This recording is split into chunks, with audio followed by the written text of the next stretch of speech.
according to Dun&Bradstreet, you actually leverage 30% of the data in your system. So you have 70% of this data that's sitting there like a liability, right? It's a liability because you may be paying extra in storage.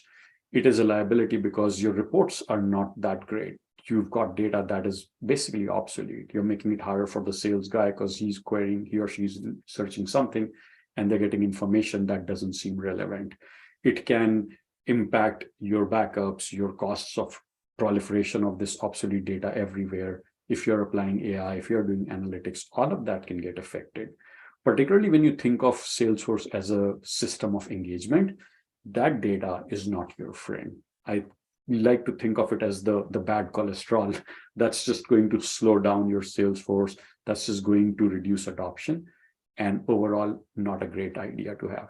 So you definitely want to capture less data and get rid of as much as you can when you don't have a lawful basis or a business need for it.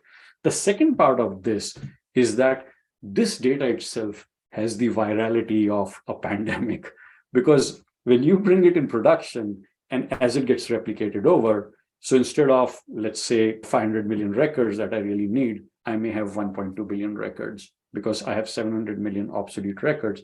So I have this information that's percolating to your full copy sandboxes. It's flowing into your partial copy sandboxes. There is a part of this information that's also going into your dev sandboxes.